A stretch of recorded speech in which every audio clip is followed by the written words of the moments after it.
Thank you so much. Thank you, everyone.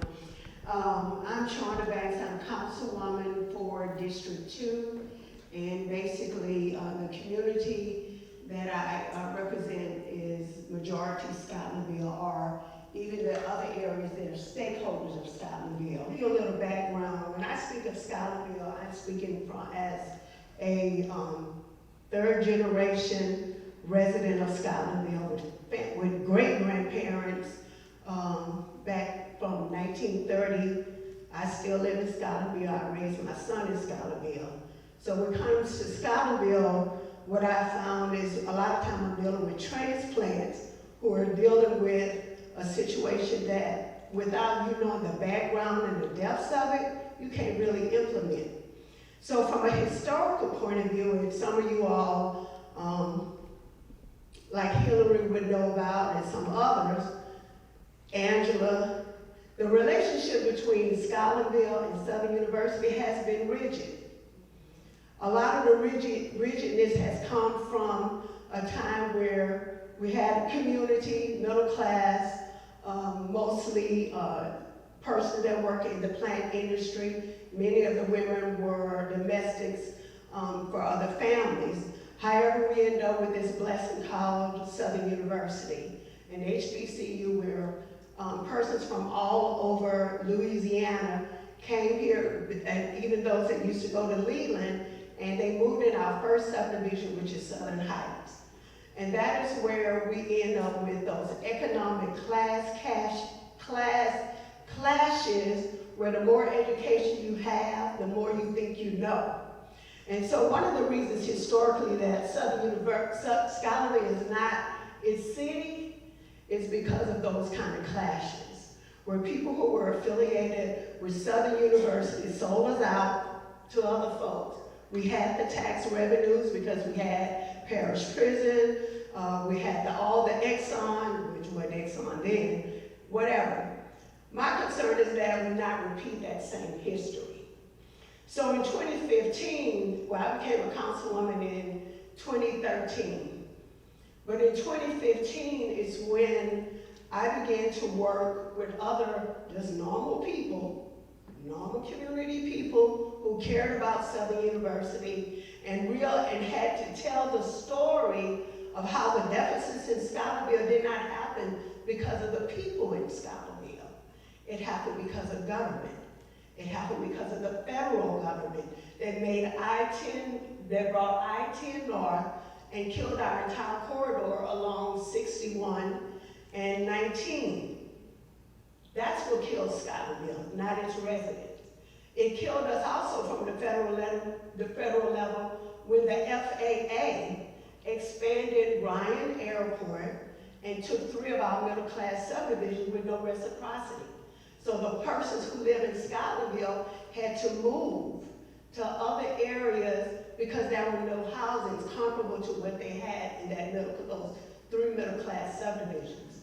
We had issues again when they took our one Scotlandville High School, our school where all our children were going, and they made it a magnet school, and they moved all our neighborhood kids out and sent them to Central, Baker, and Zachary.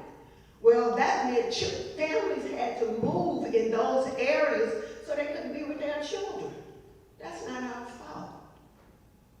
University Place was the first ordinance that I had in 2013, where the wastewater treatment plant where people were playing baseball and softball is a wastewater treatment plant, and moved all our people out. That was the first time we had reciprocity. That's the first time we were able to do houses. I say that to say this. When we started in 2015 talking about getting health care in North Baton Rouge, it was not Southern University, and it wasn't our legislative, state officials that helped us. It was people that were activists. It was people on the streets. That's why Dr. Brown will tell you we have an Austin clinic. Am I right? That's why we have Capital Area Human Service in that building.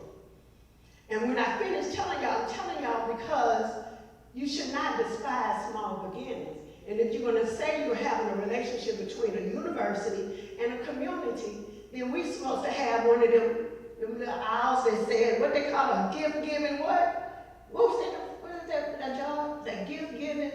Well, each department gonna have one. What is it called? A gift office. Scotlandville needs a gift officer.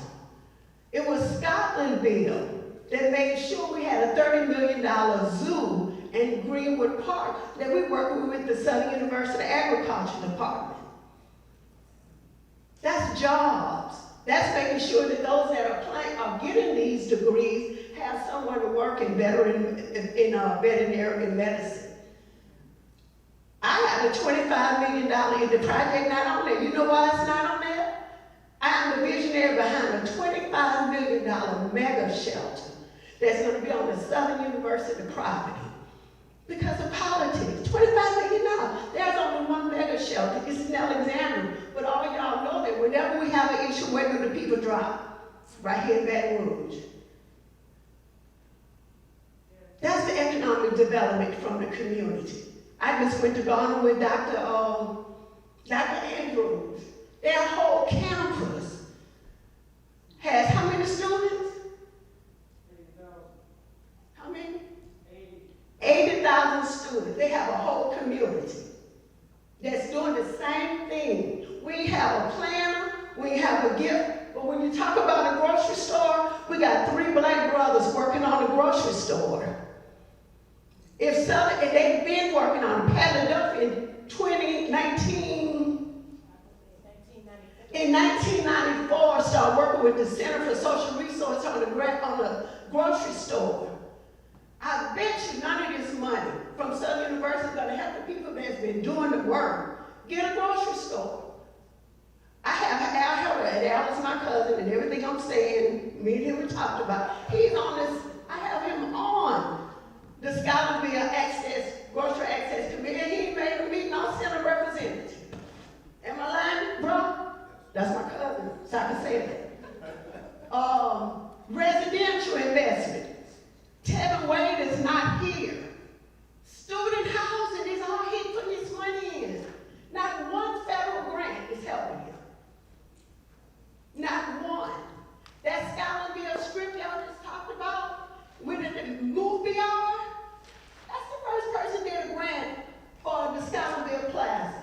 25 we never got, what year was it? We've been approved. Movie art, that's my plan to people. I put that on the agenda. Scenic highway, I put that on for the movie art. And Swan. And I didn't have no gift, no strategy. Where CPAC, they don't want to help me. Weatherization program, these are the people that helped me. And it took a long time because I didn't have a trust. And Camille and Lanisha and Sembry, they want my trust. And it was tired of me turning them down. And one day Camille said, look, we're here, you want them, but if you don't want them, I can take you somewhere else. And I said, okay. And they've been a lesson to me. It's people like Angela White, Homeowners Association that's in Southern Heights, trying to get stuff done in the community. That's what real collaboration, you know, the first person I met was in February 25th. I talked to Ray Belton. I said, Ray Belton, when Southern plans, they need to plan for Southern. That's where that idea comes from. See the medical marijuana that y'all have in Boston? I'm the one got that location together. Not for me. I have a hard time right now. I've been trying to politic and write down what all I've done, but when I do it, I don't do it for me. So it's hard for me to remember. I do it and I move on. Wilbert Ferdinand is my cousin. Imagine him telling me I'm having a hard time. I'm in a crossroad. You're not supposed to be in a crossroad when you know what somebody's doing. You're supposed to be helping. I look around for the land by his church. Wilbert, they got adjudicated land by what church is it? Mount Carmel. Y'all can get it. Because I'm not going to die with the information that I have received by being an elected official. I want everybody to know about it. So I'm full, and I'm going to stop. But I'm just telling y'all what we're dealing with. I worry Marley to death. $6 million housing that we had to fight for from October 21 to now because the mayor's scared to give it because of folks going to be jealous. That stuff leave me up